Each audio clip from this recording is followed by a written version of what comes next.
मुंबई काँग्रेसचे कार्याध्यक्ष चरण सापराव, महानगरपालिकेतील विरोधी पक्षनेते माझे सहकारी रविराजा, सन्माननीय संदेश कोंडविलकर, सन्माननीय भूषण पाटील, सन्माननीय आमचे मित्र आणि युवक काँग्रेसचे आमचे नेते सुरेशसिंह ठाकूर, या ठिकाणी उपस्थित अतुल बर्वेजी आणि सर्व सहकारी. आपल्याला मी वारंवार काही विषयांवर मी चर्चा याच्यापूर्वी केली करत असतो आणि त्याचाही थोडा आढावा, विशेषतः महानगरपालिकेने मालमत्ता कराचा जो प्रस्ताव होता, आपल्याला सगळ्यांना माहीत असेल की आमचा आक्षेप होता त्या गोष्टीला आणि त्याची पत्रकार परिषद मी घेतली होती. आपण सगळे त्याच्यामध्ये सहभागी झाला होतात. हा स्थायी समितीचा विषय क्रमांक 22 16 तारखेचा 16 जूनचा तो मंजुरीसाठी आल्यावर सगळ्यात प्रथम आमच्या विरोधी पक्षनेत्याने त्याला विरोध केला आणि कारण एक प्रकारे रेडी रेकनरचा अर्थ मागच्या दरवाजाने कर वाढ सर्वसामान्यावर असा त्याचा अर्थ निघतो आणि म्हणून मग मी 17 जूनला मुख्यमंत्र्यांना पत्र लिहिलं होतं. 18 जूनला तुमच्या समोर मी या गोष्टीची माहिती दिली होती. मला त्या गोष्टीचा आनंद होतो की त्याची दखल घेऊन जे 23 जूनला जो स्थायी समितीचा परत एकदा बैठक झाली त्याच्यामध्ये तो ठराव फेटाळण्यात आला. माझ्या 2 मागण्या होत्या त्याच्यामध्ये. एक तर आजही आमचं तेच म्हणणं आहे की कोविडचा काळ अजून सुरू आहे. आपल्याला हे माहीत नाही की कोविड कधी संपेल नाही संपेल किंवा त्याच्यातनं आपण सगळे बाहेर पडू हे निश्चित आहे, पण काळ अनिश्चित आहे आणि म्हणून आमची परत एकदा काँग्रेसची तीच मागणी आहे की वर्षभरासाठी स्थगित नका करू, तर 5 वर्षासाठी 2024 पर्यंत 25 पर्यंत 2025 पर्यंत हा ठराव असा स्थगित ठेवावा अशी परत एकदा मी मागणी करतोय. आणि मी यांचं मुख्यमंत्र्यांचं आभार व्यक्त करीन, महापौरांचा आभार व्यक्त करीन, इथल्या प्रशासनाचा आभार व्यक्त करीन की त्यांनी तो विषय सेन्सिटिव्ह होता आहे त्याच्यावर ताबडतोब त्यांनी निर्णय घेऊन, कारण एक 4-5 दिवसातच ती बैठक बोलवली गेली आणि तो निर्णय पारित झाला, त्याबद्दल त्यांचे सुद्धा या बाबतीमध्ये मी आभार व्यक्त करतो. एक दुसरा अतिशय महत्त्वाचा विषय आपल्यासमोर मला मांडायचा आहे की मुंबई महानगरपालिकेच्या वॉर्डची पुनर्रचना हा एक कळीचा मुद्दा तेव्हाही होता. आम्ही तेव्हाही ते ऑब्जेक्शन घेतलं होतं. ज्या वेळेला 2011च्या जनगणनेनुसार 2016ला या बाबतीमध्ये तत्कालीन सरकारने, तत्कालीन मुख्यमंत्री देवेंद्रजी फडणवीस आणि इथल्या प्रशासनाने हा जो निर्णय घेतला त्याची एक प्रोसेस आहे. म्हणजे डिलिमिटेशन, पुनर्रचना हा फक्त काही मला वाटलं किंवा कोणाला वाटलं म्हणून होत नाही, तर त्याची एक प्रोसेस आहे, सायंटिफिक प्रोसेस आहे. ती पूर्णतः त्याला बगल देऊन, ती पूर्णतः त्याला दुर्लक्षित करून मागच्या वेळचं डिलिमिटेशन झालं होतं असा आमचा आरोपच नव्हे तर तशा लिखित तक्रारी आम्ही दिलेल्या त्यावेळेला होत्या. आपल्याला माहीत असेल की भौगोलिकदृष्ट्या काही काही रस्ते असतात, काही या असतात, काही सीमांकन असतात, त्याचा अभ्यास करून त्याची एक गाईडलाईन दिलेली असते की सीमांकन कसं व्हावं किंवा त्याच्यामध्ये बदल कसे व्हावे, त्याची एक स्टँडर्ड गाईडलाईन असते, ती पाळली गेली नाही मागच्या वेळेला. किंबहुना भाजपला मदत होईल अशा प्रकारची पुनर्रचना केली गेली आणि त्याचा फायदा त्यावेळेला भाजपला झाला. 31 वरनं ते जेव्हा 82 वर गेले ते काय फार त्यांच्या कामामुळे लोकांनी त्यांना केलं असा जर त्यांचा तो भ्रम असेल तर तो आता तो निकाली निघेल पुढच्या निवडणुकांमध्ये. परंतु मागच्या वेळचं झालेलं सीमांकन किंवा डिलिमिटेशन हे पूर्णतः राजकीयदृष्ट्या भाजपला फायद्याचं कसं होईल अशा दृष्टीने ते झालं होतं.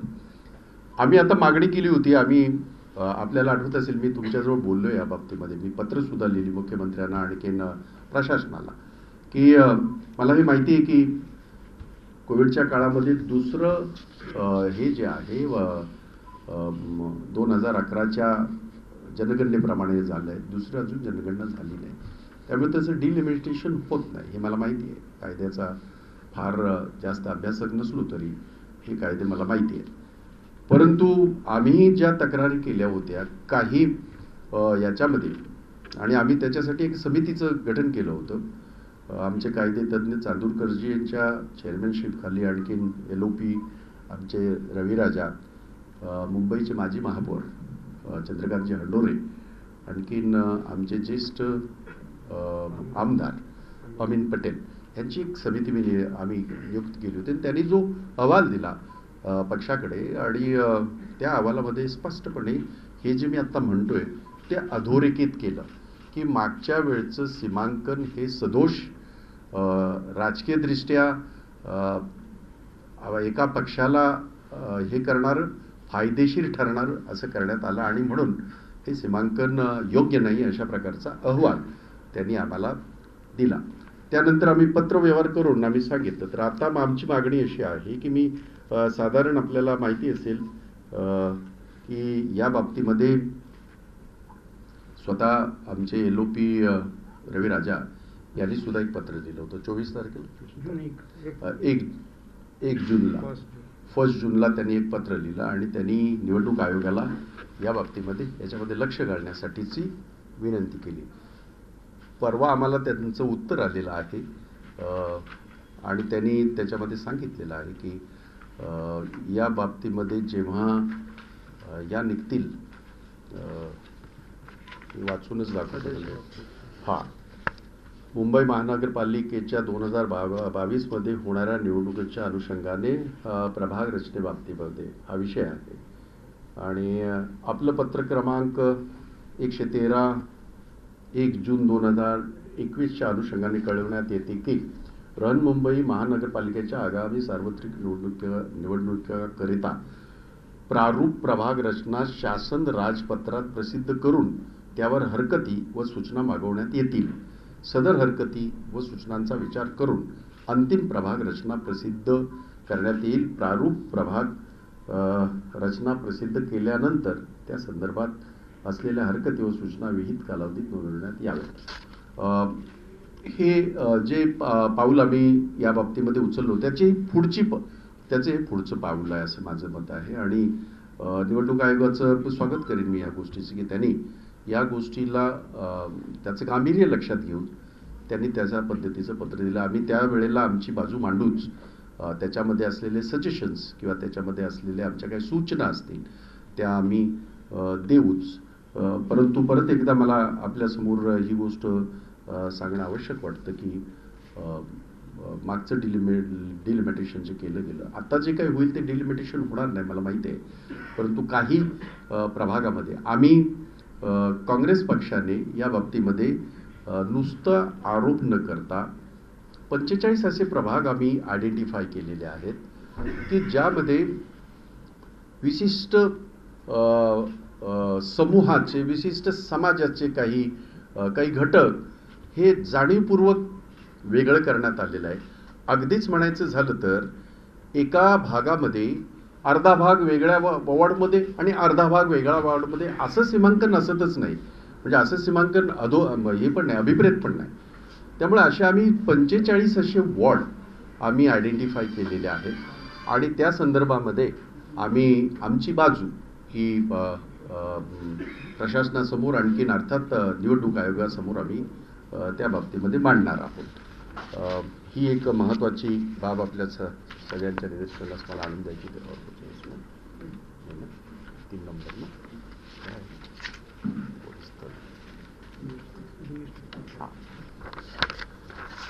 एक अतिशय गंभीर परिस्थिती निर्माण झालेली आहे, खास करून BSTच्या कर्मचाऱ्यांच्या बाबतीमध्ये. आपल्याला सगळ्यांना माहिती आहे की या 17 महिन्याच्या कालावधीमध्ये आणि त्याच्यापूर्वी सुद्धा ह्या मुंबईला सर्वसामान्याला जे काही ट्रान्सपोर्टेशन, अफोर्डेबल ट्रान्सपोर्टेशन त्याला म्हणतो, ते BSTने पुरवलेलं आहे. आपल्या विभागाचं इलेक्ट्रिसिटी असेल किंवा ट्रान्सपोर्ट असेल, हे सगळं BST पाहते.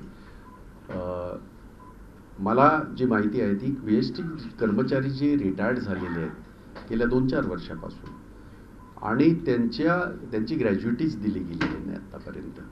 त्यांची जी देणी आहेत, कायदेशीर देणी गेलेली नाही, आणि ही देणी साधारण 406 कोटी रुपयाची आहे.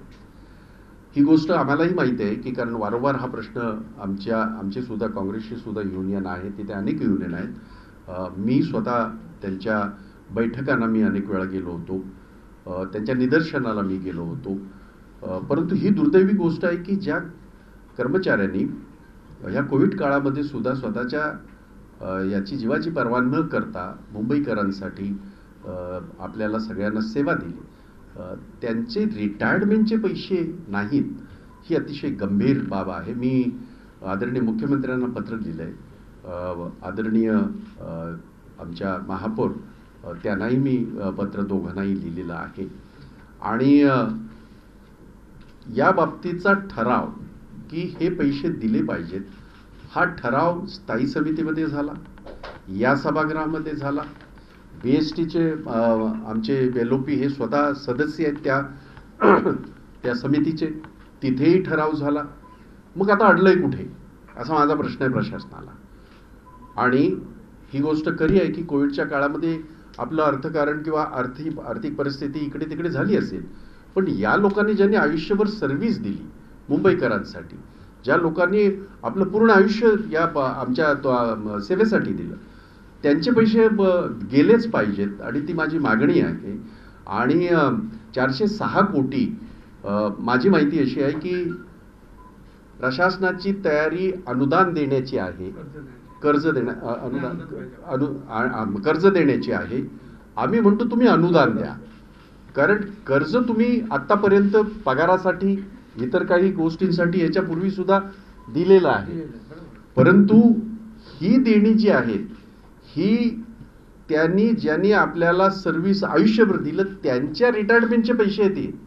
त्यामुळे याला हा नियमित खर्च असा न समजता ही जबाबदारी आहे, कॉर्पोरेशनची जबाबदारी आहे, आमची जबाबदारी आहे, आणि इथल्या प्रशासनाची जबाबदारी आहे. ही जबाबदारी आपण स्वीकारून हे 406 कोटीचं अनुदान आपण त्यांना देऊन त्यांची देणी तात्काळ देण्यात यावीत, अशा प्रकारची मी या ठिकाणी मागणी करतो आपल्या समोर. प्रत्येकदा नालेसफाईच्या बाबतीमध्ये आपल्याला आठवत असेल की नेहमीच येतो पावसाळ्याप्रमाणे 31 मेला एक पत्रकार परिषद घेतली गेली, आणि त्याच्यामध्ये दावा केला गेला की मुंबई शहरामध्ये 100% नालेसफाई झाले आणि उपनगरामध्ये 80% नालेसफाई झाले, असा दावा केला गेला. आम्ही दुसऱ्याच दिवशी, मी, माझे सहकारी चरण सापरा, LOP आमचे विरोधी पक्ष नेते रविराजा आणि माझे सगळे सहकारी, आम्ही दुसऱ्या दिवशी त्या सगळ्याची पाहणी केली. आणि मेन जे नाले आपले आहेत, मग तो चेंबूरचा नाला असू द्या, मग तो मानखुर्दचा नाला असू द्या, घाटकोपरचा असू द्या, किंवा धारावीचा आपल्या 90 फीट रोडचा असू द्या, जे प्रमुख आहेत, कारण ह्या नाल्यांना इतिहास आहे, त्या डोंगरावरनं येणाऱ्या नद्या, आणखीन त्याचं सगळं पाणी आणि ते सगळं आपल्याला माहिती आहे. आणि त्यावेळेला आम्ही निदर्शनास आणून दिलं होतं 80, अर्थात धारावीच्या नाल्याची त्यांनी दावा केला होता 100% झालं, 20-25% सुद्धा त्याची ही झाली नव्हती, नालेसफाई झाली नव्हती. सुदैवाने किंवा दुर्दैवाने असेल प्रशासनाच्या, आम्ही पाहणी केल्यानंतर तिसऱ्या दिवशी प्रचंड पाऊस झाला आणि मुंबई तुंबली. मुंबई प्रचंड तुंबली, तुम्ही दाखवले सगळं. म्हणजे आम्ही जे सांगितलं होतं ते खरं ठरलं. आता माझी त्यांना विनंती आहे की 100 कोटी रुपये आपण खर्च केले त्याच्यावर, मग ते कुठे गेले ते पैसे? परत एकदा माझी मागणी आहे की मुंबईमध्ये तो पाऊस हा आपल्या नियमित पावसाळ्यातला पाऊस नव्हता. जे वादळ आलं होतं, चक्रीय वादळ जे आलं आपल्याकडे आलं होतं, त्याच्यामुळे जो काय देशामध्ये पाऊस पडला त्याच्यामध्ये मुंबईमध्ये 2 दिवस सडकून पाऊस पडला आणि मुंबईची तुंबई झाली. माझी आता त्यांना 2 मागण्या आहेत. एक, 100 कोटी कुठे खर्च झाले, कसे खर्च झाले आणि मग त्याचा आउटकम काय? मग ही नालेसफाई कशा अर्थाने आपण सांगताय की ती 80% झाली आणि 100% झाली? त्यामुळे यामध्ये जे कोण जबाबदार अधिकारी, जे कोण जबाबदार कॉन्ट्रॅक्टर असतील त्यांच्यावर कारवाई निश्चित करा आणि ती कारवाई करा अशी मी या ठिकाणी परत एकदा ती मागणी मी या ठिकाणी करत आहे. कारण अजून खऱ्या अर्थाने पावसाळा, जो मुंबईचा पावसाळा आपण म्हणतो, तो सुरूच झाला नाही. आत्तापर्यंत तुरळकच पावसाळा आपण पाहिलेला आहे.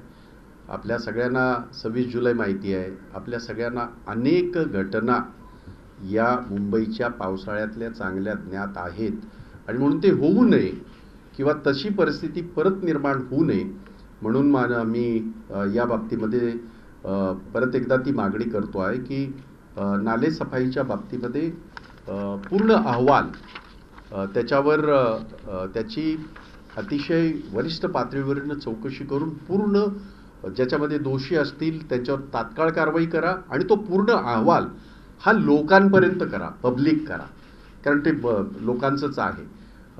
त्यामुळे अशा ह्या 4 मुद्द्यांवर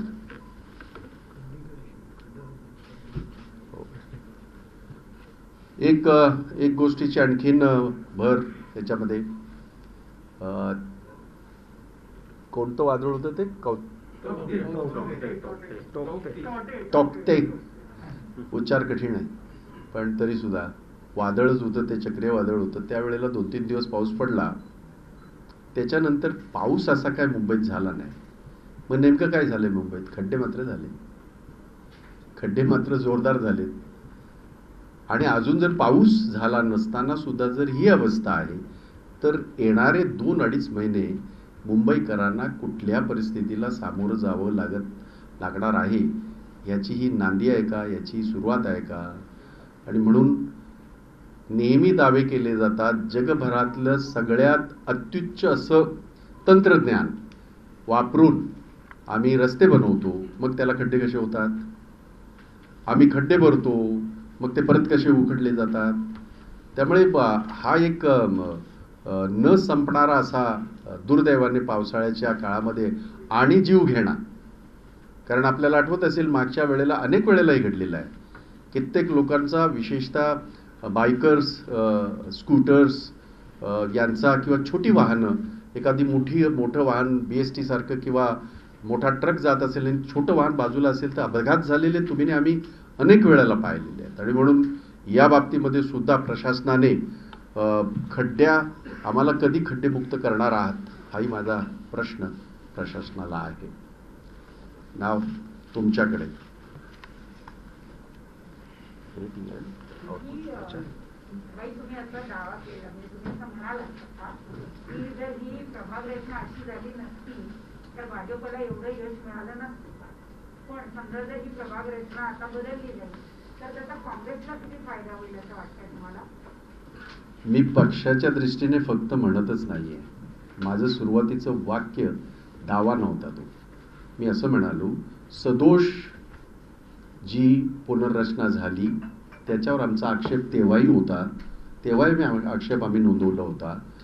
कारण डिलिमिटेशन झाल्याच्या नंतर, डिलिमिटेशन कशा प्रकारे असावं आपलं जनगणना झाल्याच्या नंतर, कारण त्याच्यावर सगळं काय अवलंबून असतं, तर त्याची एक गाईडलाईन दिलेली आहे, देशाची आहे, ती फॉलो करायला पाहिजे. भौगोलिकदृष्ट्या ते कसं असू शकेल, एखादा रस्ता जर समजा त्याची एक बाजू कुठे असेल, दुसरी बाजू, आणि आपण ते पाहतो. परंतु एक वस्तीमध्ये 2-2 वॉर्ड हा तर कधी प्रकार नव्हता जो गेल्या वेळेला झाला. आणि म्हणून मी म्हटलं की असे जवळजवळ 45 एक वॉर्ड असे आहेत जे असे समोर दिसतात आहेत. अगदीच म्हणायचं झालं तर आपण इथे बसलोय, तुम्ही इकडे वेगळ्या वॉर्डामध्ये आणि हे इकडे वेगळ्या वॉर्डामध्ये, एकाच वस्तीमध्ये. हे काही कधी झालेलं मला तरी आठवत नाही. आपण जर मला सांगितलं असं जर झालं असेल तर माझ्या ज्ञानात भर पडेल. पण एवढं नक्की की त्याचा फायदा कुणाला होईल हा नंतरचा भाग झाला. परंतु ते यादे ज्याला शास्त्रीय पद्धतीने ज्या पद्धतीच्या गाईडलाईन दिलेल्या त्या पद्धतीने ते व्हावं अशा पद्धतीची आम्ही मागणी करत आहोत. आणि मागचं चूक झालेलं कुठं आहे ते आम्ही निदर्शनास आणून देतोय. हे माझं भाजपला होईल का? समजा जरा बदललं तर त्याचे भाजपच्या सीट कमी होतील का? गेल्या याच्या अगोदरच सांगितलंय मी, तुम्ही तुमच्या 82 जागा टिकवून दाखवा. आज परत पुनरुच्चार करतो त्या गोष्टीचा. भाजपचा 2017 सालीचा केलेले हे सगळे प्रकार आणि त्यावेळेचा त्यांचं इथे असलेलं सरकार, केंद्रातल्या सरकारचा असलेला एक दबदबा आणि प्रचंड प्रमाणामध्ये वापरलेला पैशाचा वापर, मध्ये EVMचा घेतलेला आधार, याच्या जोरावर त्यांनी मिळवलेलं जे यश आहे ते खरं यश नाही, ते खोटं यश आहे असं मी यापूर्वी सांगितलंय, आताही सांगतोय. आणि यांनी एवढी सगळी जागा मिळाल्या असताना सुद्धा मुंबईसाठी काय भरीव केलंय हे मला माहीत नाही. आपण सांगितलं तर माझ्या ज्ञानामध्ये भर पडेल. आणि म्हणून लोकांना, मुंबईकरांना हे कळून चुकलेलं आहे. एक तर छुप्या खोट्या पुनर्रचनेमुळे त्यांना झालेला फायदा, आणि त्यांना फायदा झाला पण लोकांचं नुकसान झालं. जसं मी म्हटलं, एका वस्तीमध्ये एक कॉर्पोरेटर काम करतोय, तो दुसरा करत नाही, किंवा पाणी कॉमन असतं कारण त्यांच्या पाण्याच्या लाईनी कॉमन, बाकी गटार कॉमन, एक काम होतं एक काम होत नाही. अशा अनेक तक्रारी, शेकडो तक्रारी गेल्या 4-5 वर्षामध्ये प्रशासनाकडे सुद्धा आल्यात, त्या आम्ही सुद्धा मांडल्यात. आणि म्हणून मला असं वाटतं की लोकच, मुंबईकर नक्कीच ठरवतील की मुंबईकरांसाठी योग्यरित्या कोण काम करणार आहे.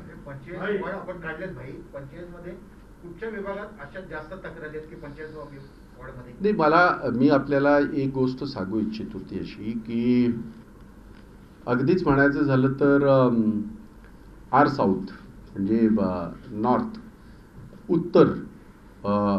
उत्तर जिल्हा, उत्तर मुंबई, उत्तर पश्चिम, इवन अगदी कोलाब्यामध्ये मुलुंड, घाटकोपर, असे अंधेरी, हा त्याने काय त्या, म्हणून मी म्हटलं की त्या वस्त्या फोडल्या त्यांनी.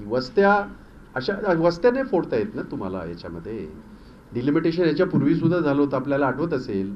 याच्या बाबतीमध्ये आपली जी केंद्रीय हे झाली निवडणूक, ती डिलिमिटेशनच्या आधारावर, मी सुद्धा जो लढलो तो डिलिमिटेशनच्या आधारावरच लढलो. 2009चं म्हणतोय मी.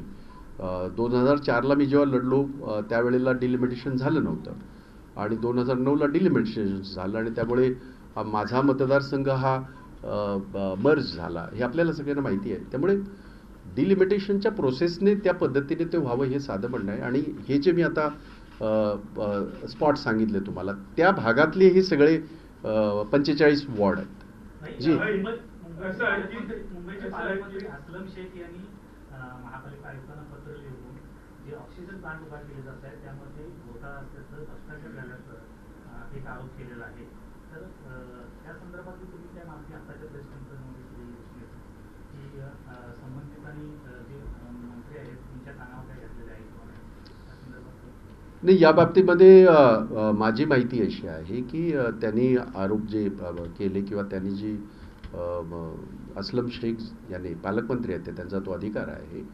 आणि कोणतीही गोष्ट जी मुंबईकरांच्यासाठीची होत असेल आणि ती योग्य झाली नाही तर त्याच्या बाबतीमध्ये आवाज उचलणे हे कामच आहे. मी त्याच्या बाबतीमध्ये प्रशासनाला एक पत्र लिहिलं कमिशनरांना. म्हटलं या बाबतीमध्ये आपला खुलासा असावा. त्यांनी मला तो खुलासा 2 दिवसात पाठवतो म्हणून सांगितलेला आहे. आजचा त्याचा म्हणजे हे फ्रायडेचा आहे, सॅटर्डे संडे बंद असल्यामुळे मी अपेक्षा करतोय की आज उद्यामध्ये तो खुलासा येईल आणि तो आल्यानंतरच मी बोलणं योग्य राहील. कारण फक्त मी एखादी गोष्ट, कारण आमच्या मंत्र्यांनी ते गोष्ट बोललेलेच आहेत, ती मी रिपीट करणं योग्य नाही. प्रशासनाची बाजू कळली की त्याच्यानंतर मला काही त्याच्या बाबतीमध्ये बोलता येईल.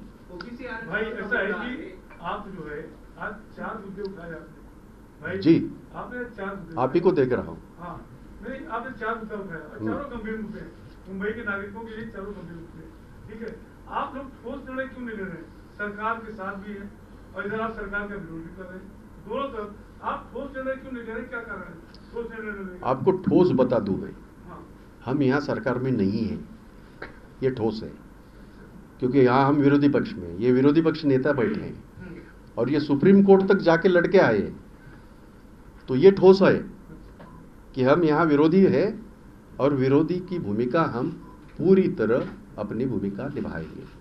मुंबईकरों के लिए ये जितने भी सारे इश्यूज हैं, इसके पहले भी जो मैंने उठाए हैं, तो हमने तभी भी ये कहा था, आज भी मैं यही कह रहा हूँ, रिपीट कर रहा हूँ कि यहाँ ये सारे मुद्दे और राज्य की सरकार, इसका कोई भी ये नहीं है. राज्य की सरकार चलती रहेगी, नो इश्यूज. उधर हम सरकार में हैं, हमने कभी मना नहीं किया, पर यहाँ हम विरोधी पक्ष में हैं और विरोधी पक्ष की जो भूमिका है वो पूरी तरह, मुझे खुशी है. ये मुद्दा आपको जो मैंने बताया, इन्होंने तो रोका. ये जो इसका रेडी रेकनर की जो बात हो रही थी और पिछले दरवाजे से जो टैक्स मुंबई करों को ये होता था, देखने के लिए तो ऐसा लगता था ठीक है रेडी रेकनर, ऐसा नहीं है. 18 से 30% टैक्स उसमें बढ़ता था. तो जैसे ये ठहराव आया, मैंने वो क्रमांक भी 22 क्रमांक है, शायद 22 क्रमांक है, तो इन्होंने तुरंत उसके ऊपर ऑब्जेक्शन उठाया और उसको रोक लिया. तो ये that shows we are opposition. In opposition we will certainly raise those issues which are pertaining to the Mumbai city and to the benefit of citizen of Mumbai. बार बार आप राज्य ओबीसी सरकार में आरक्षणाचा मुद्दा आहे. मुंबईतल्या 61 जागा कमी होती ओबीसीसाठी राखीव असलेल्या. तर सर्वोच्च न्यायालयात त्याबाबत निकाल लागेपर्यंत इलेक्शन पुढे ढकला की त्यावरती कसा उपाय काढा असं काही होतं? मला असं वाटतं की आपण काय करतोय की मुळात आपल्याला म्हणजे हा विषय इतका राजकारणाचा का व्हावा मला कळत नाही. आणि मला मी तीव्र शब्दामध्ये भाजपचा निषेध करतोय. कुठच्या अर्थाने ते रस्त्यावर आले होते काल परवा? काय अधिकार त्यांना? देवेंद्र फडणवीसांनी ओबीसीच्या आरक्षणाच्या बाबतीमध्ये स्वतः फाईलवर सही केलेली आहे. हे मी म्हणत नाही, आपण दाखवले सगळ्यांनी. आणि आरक्षण कपातीच्या बाबतीमध्ये ओबीसीच्या त्यांनी सही केलेली आहे. ते देवेंद्र फडणवीस रस्त्यावर सांगतात आहेत मला 4 महिने मुख्यमंत्रीपद द्या, मी करतो. मराठा समाजाला असंच फसवलं, हे मी म्हणत नाही. सुप्रीम कोर्टाच्या 500 पेजचं जे निकाल आहे त्यांनी त्याच्यामध्ये नमूद केलंय दिलेलं आरक्षण हे घटनेला धरून नाही, त्यांना तो अधिकारच नाही. मग यांनी सगळ्यांनी, केंद्राच्या सरकारने 2011ला जनगणना झाली होती आणि ती त्या जनगणनेनुसार ही आरक्षण बदलायला पाहिजे म्हणून तर जनगणना 10 वर्षांनी होते. आपल्याकडे आरक्षण त्यासाठीच तर बदलतात.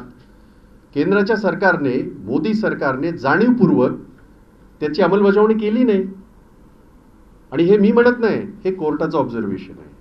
म्हणजे मी म्हणाल्याच्या नंतर तो कदाचित काँग्रेसचा आरोप होईल. हे जेवढं मी म्हणालो तेवढं ह्याच्यामध्ये कोर्टामध्ये ऑब्झर्वेशनमध्ये आहे. नव्हे मराठा आरक्षणाबाबतीमध्ये तर स्टिक्चर्सच पास केलेत त्यांनी, महाराष्ट्र सरकारवर सुद्धा आणि केंद्रावर सुद्धा. त्यामुळे मला असं वाटतं की प्रत्येक गोष्टीमध्ये राजकारण करायचं.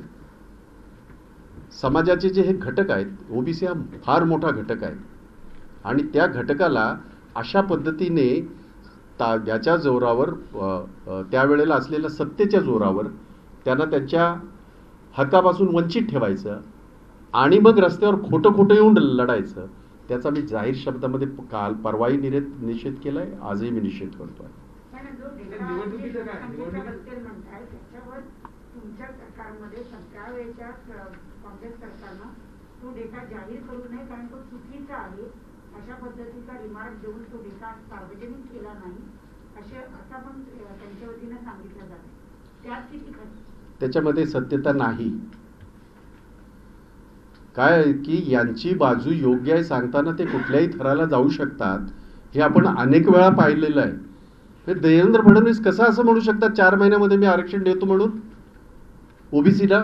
कोण देवेंद्र फडणवीस? कशा पद्धतीने एक राज्याचा 5 वर्ष राहिलेला मुख्यमंत्री, राज्याचं वाटोळं केलेला हा मुख्यमंत्री अशा सेन्सिटिव्ह विषयावर सुद्धा असं बोलू शकतात? मला मोठं आश्चर्य वाटतंय. आणि तो डाटा काय होता त्यापेक्षा जनगणना झाली होती आणि जनगणनेच्या नुसार ते आरक्षण होणं गरजेचं होतं. ते केलं नाही केंद्राच्या मोदी सरकारने अहंकाराने, कारण या सगळ्या घटकाला त्यांना वंचित ठेवायचं होतं. त्यांना या आरक्षण विरोधी पहिल्यापासून होतेच आहेतच, हे मी सांगण्याची आवश्यकता नाही, आपल्याला सगळ्यांना ज्ञात आहे. आणि म्हणून या देशाचं आरक्षणाच्या पद्धती, ज्या पद्धतीने आजपर्यंत मिळालेलं आरक्षण, या सगळ्याला मूठमाती द्यायची जी भूमिका भाजपच्या सरकारांची राहिली, केंद्र सरकारची राहिली, त्याचा निषेध मी केलेला आहे, आजही करतो. पदोन्नतीचं आरक्षणाचं काय? कोर्टाचंच आहे, मी कोर्टाच्या पुढचा नाही. आणि त्या बाबतीमध्ये हे सगळं त्याच्याशी निगडित आहे. जोपर्यंत आता सगळ्यात मोठी अडचण, आता त्यांनी जो प्रश्न विचारला तो महत्त्वाचा आहे. आता येणाऱ्या इलेक्शनमध्ये सगळ्यात मोठी अडचण ती होणार आहे. ओबीसींच्या आरक्षणाच्या बाबतीमध्ये कसल्याही प्रकार, अर्थात आम्ही सगळे त्या कोर्टाच्या या बाबतीमध्ये जाणारच आहोत, जायलाच हवं, ते प्रत्येकाने गेलंच पाहिजे. पण त्याच्यामध्ये जोपर्यंत क्लॅरिटी येत नाही, कारण सुप्रीम कोर्टाचा आदेश असल्यामुळे, छोट्या कोर्टाचा असं तर वरतं जाऊन आपण वरच्या कोर्टात जाऊन आपण त्याच्यावर स्थगिती मिळवली असती किंवा तत्सम काही काम करता आलं असतं.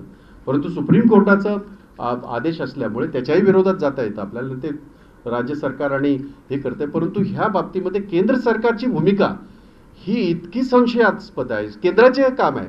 मराठा आरक्षणामध्ये केंद्र सरकारने स्वतःची बाजूच मांडली नाही कोर्टामध्ये, हे मी म्हणत नाही, त्या याच्यामध्ये आहे, त्या निर्णयाच्या 500 पानाच्या निर्णयामध्ये ते आहे. त्यामुळे आरक्षण विरोधी सर्व ह्या घटकांना कुठल्याही प्रकारच्या सुविधा मिळू नये अशा प्रकारची जी एजेंडा राहिला यांचा, विशेषतः ज्या ज्या ठिकाणी यांची सरकार आहेत त्यांचा, आणि आता केंद्रात ते असल्यामुळे केंद्र सरकारचा. त्यांनी असं जाहीर केलंय की जर जोपर्यंत ओबीसीच्या राजकीय आरक्षणाचा प्रश्न सुटला नाही तर स्थानिक स्वराज्य संस्थेच्या जेवढ्याही निवडणुका होतील सगळ्या पदांवर आम्ही ओबीसी चे उमेदवार देऊ, अशा पद्धतीचा निर्णय त्यांनी जाहीर केला. कोणी? देवेंद्र फडणवीस. देवेंद्र फडणवीस सारखा डुप्लिकेट आणि दोगला माणूस मी बघितला नाही, म्हणून मी त्याला नेहमी म्हणतो, माफ करा, तो देवेंद्र फडणवीस नसून देवेंद्र फसणवीस आहे. त्याने या राज्यातल्या जनतेला तर फसवलंच, या राज्यातल्या मराठा समाजाला तर फसवलंच, या राज्यातल्या ओबीसी घटकाला तर त्यांनी फसवलंच, या राज्यातल्या धनगर समाजाला तर फसवलंच. ह्या सगळ्या समाज घटकांना फसवून, कारण त्याचा एजेंडाच तो आहे. हे नेहमीच आरक्षणाविरोधी असलेले ही सगळी मंडळी आहेत. आणि त्यामुळे देवेंद्र फडणवीसांनी आम्ही सगळ्या ठिकाणी ओबीसी वगैरे देऊ अशा वल्गना करण्यापेक्षा त्या फायलीवर सही करताना त्यांचा हात का थांबला नाही, हा माझा प्रतिसवाल देवेंद्र फडणवीसांना आहे. मुंबई महापालिका निवडणुकीत तुमची काय भूमिका राहणार याबाबत? माझी भूमिका काय विचारताय? नाही, काँग्रेस पक्ष म्हणून तुमची काय? नाही, हा प्रश्न काय काँग्रेस पक्षाचा नव्हे, हा प्रश्न पूर्ण समाजाचा आहे आणि कोर्टाचा आहे. कोर्टामधून या आरक्षणाच्या बाबतीमध्ये हे आरक्षण मिळावं यासाठी जे काय करावं लागेल ते ऑलरेडी सुरू झाले त्याच्यावर. म्हणजे आमच्या AICC मधूनही तो प्रयत्न केला जातो, कारण हा ओबीसींचा प्रश्न हा फक्त आपल्या महानगरपालिकेपुरता मर्यादित नाही तर पूर्ण देशभरातला आहे आणि देशाच्या सर्वोच्च न्यायालयाचा तो निर्णय असल्यामुळे AICC मधून आमच्याकडे त्याच्यावर एक हे पण सुरू झालेलं आहे आणि मला खात्री आहे अजून आपल्याकडे 7-8 महिने आहेत. मला असं वाटतं की बाय दॅट टाईम याच्यावर काहीतरी चांगला निर्णय येईल असं मला वाटतं. मुंबईत काँग्रेसचे किती ओबीसी नगरसेवक आहेत? नाही, आमचे किती एकूणच आमचे 27 आहेत. असं आहे की आमच्या 227 आम्ही लढलो, परंतु आमच्याकडे आज आमचे 29 नगरसेवक आहेत आणि त्यामध्ये ओबीसी साधारण किती आहेत मला एक्झॅक्ट नाही मला माहिती. 8 आहेत, एक 8 आहेत मला वाटते 29 पैकी एक 8 एक आहे. 2 आपले झाले डिस्क्वालिफाय. 2 त्यातले आमचे डिस्क्वालिफाय झाले याच्यामध्ये जाती जात दाखल्याच्या बाबतीमध्ये 2 आमचे डिस्क्वालिफाय झाले. या निवडणुकीमध्ये तपासून घेणार का मग? अजून येणार ना, ती घ्यावीच लागते, ती प्रत्येक निवडणुकीत घ्यावीच लागते. काय असतं की आता मी ह्या बाबतीमध्ये जेवढं कमी बोलेन तेवढं चांगलं आहे की जात पडताळणी आणि त्या बाबतीमध्ये अनेक आमच्या सभागृहामध्ये सगळ्या सभागृहामध्ये याच्यावर प्रचंड रणधुमाळी झालेली आहे. त्यामुळे मी आता त्याच्यावर काय आजचा तो विषय पण नाही, बोलू आपण, वेळ आहे अजून त्याच्यावर बोलू. तुम्ही स्वबळाचा नारा दिलेलाच आहे, काय अपेक्षा प्रभाग रचना बदलली तर काँग्रेसच्या किती जागा येतील? नाही, मला आकड्यावर माझा विश्वास नाही. माझा एवढा विश्वास नक्कीच आहे. गेली 7-8 महिने आम्ही मुंबईकरांचे प्रश्न घेऊन, सर्वसामान्यांचे प्रश्न घेऊन आम्ही रस्त्यावर आहोत. केसेस झाल्या आमच्यावर. आमचं सरकार असलं तरी आम्ही त्या बाबतीमध्ये हे नाही सांगितलं की आमच्यावर केसेस करू नका. जवळजवळ 10 पोलीस स्टेशनमध्ये माझ्या कार्यकर्त्यांवर, माझ्या स्वतःवर केसेस आहेत. त्यामुळे सर्वसामान्यांचे प्रश्न घेऊन आम्ही रस्त्यावर आहोत, पुढे भविष्यामध्ये राहणार आहोत. आणि मला खात्री आहे फसवणूक एकदाच होते किंवा अपघात एकदाच होतो. तो अपघात मागच्या वेळेला झाला, लोकांना तो कळून चुकला आहे. लोक असं म्हणतात आहेत, लोक असं आम्ही जेव्हा भेटतोय तेव्हा म्हणतात आहेत. मला अर्थात आपल्याला आठवत असेल मी 100 दिवसाचा कार्यक्रम जेव्हा जाहीर केला होता, मी वॉर्डामध्ये सुरुवात पण केली होती. जवळजवळ 30 वॉर्डामध्ये आम्ही गेलो सुद्धा आणि अचानक मुंबईची परिस्थिती काय झाली आपल्याला माहिती आहे. मी परत एकदा हे सगळं ओपन झाल्यावर मी परत एकदा तो कार्यक्रम करणार आहे. मला खात्री आहे की लोकांचा भ्रमनिराश झाला आहे आणि त्यांना पर्याय म्हणून काँग्रेसच दिसत आहे असा माझा दावा आहे. मतविभागणी होईल ना भाजपने? मी काँग्रेसचं म्हणतोय. नाही, कोणाचा फायदा आणि कोणाचं नुकसान त्यावेळेला हीच परिस्थिती होती. तेव्हाही आम्ही सरकारमध्ये होतो. 1999 सालापासून 2014 पर्यंत आम्ही सरकारमध्ये होतो आणि आम्ही परस्पर विरोधात लढलो. आमच्याबरोबर हे राष्ट्रवादी नव्हती. मी राजकीय पक्षाबद्दल बोलतोय. माझ्या पक्षाची भूमिका मी वारंवार मुंबईचा अध्यक्ष म्हणून मी क्लिअर केलेली आहे.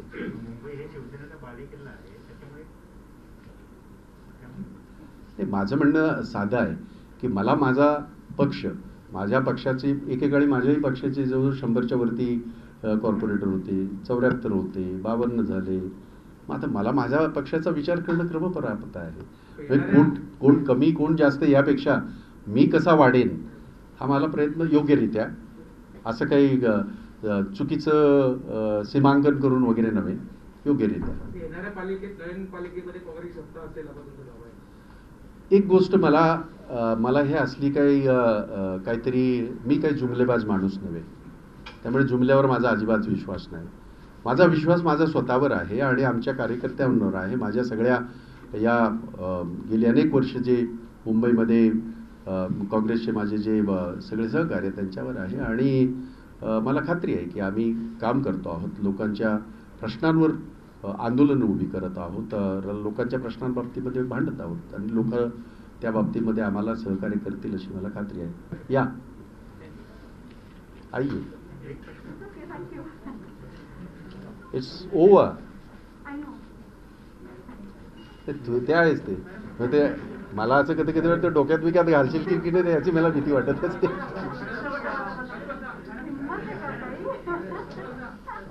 तू काय करू शकते.